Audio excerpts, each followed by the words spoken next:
Now about China. So keep this in mind about Russia when we come back to your question. This is now China.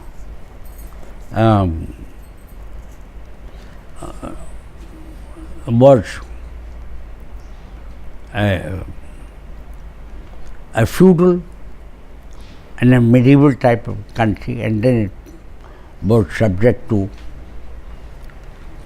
British and American and Japanese imperialism. They found China an easy victim for them. So the Chinese had to fight, all of them, one by one.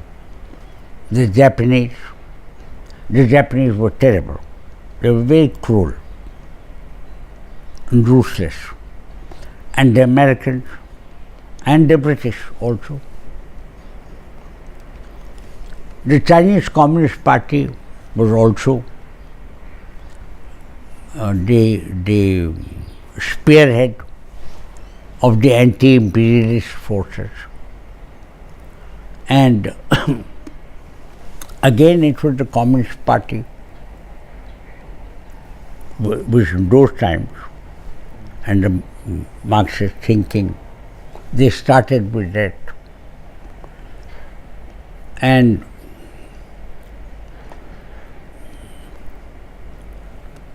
then they succeeded in making their groups and made a Communist Party in Beijing.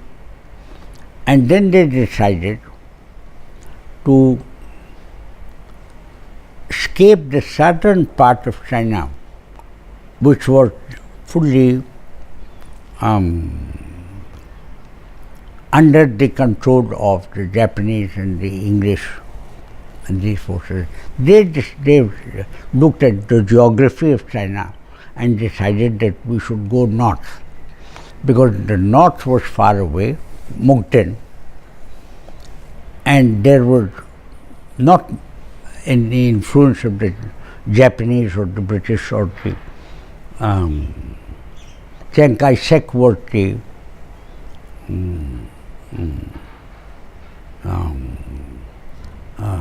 Chinese leader at that time who collaborated with the Americans and the British.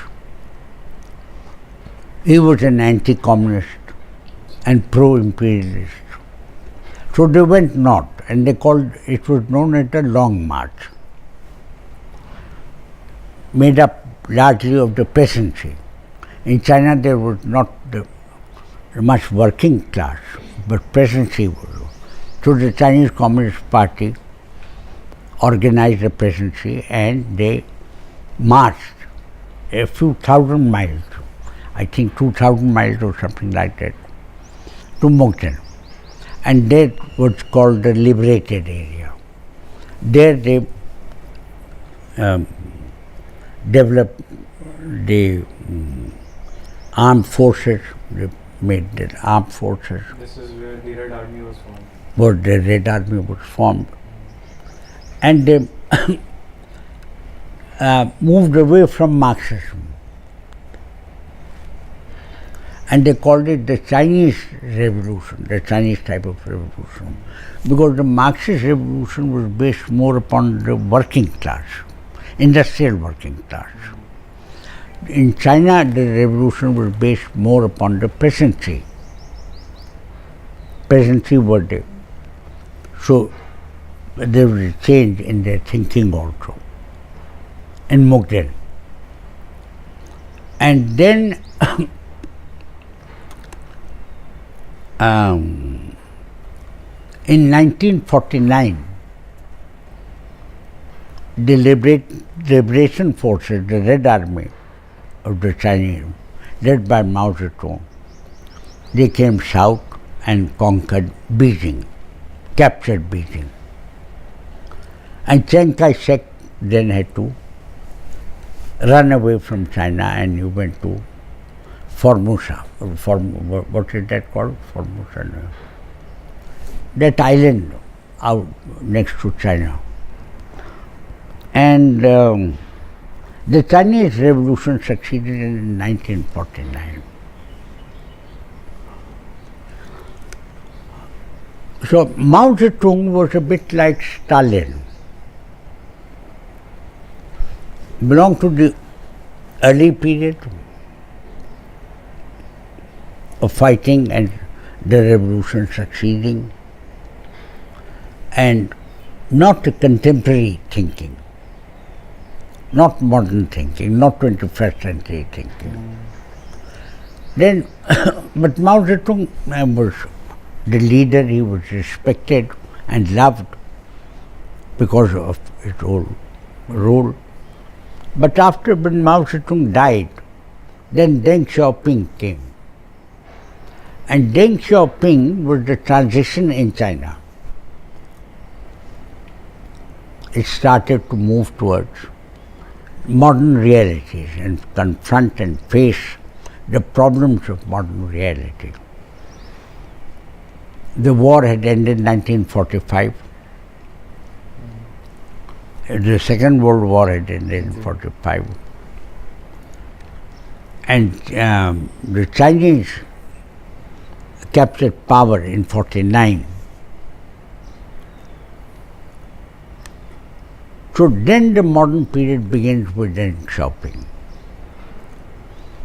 Today, what is the name of the present president? Xi Jinping. That has matured the modern period.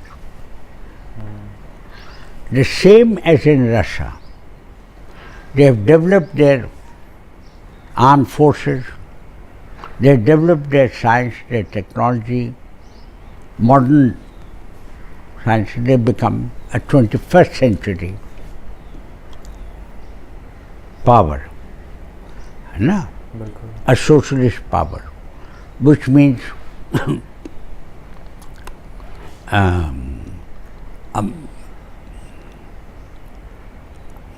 corruption they did away with, feudalism they did away with, imperialism they eliminated.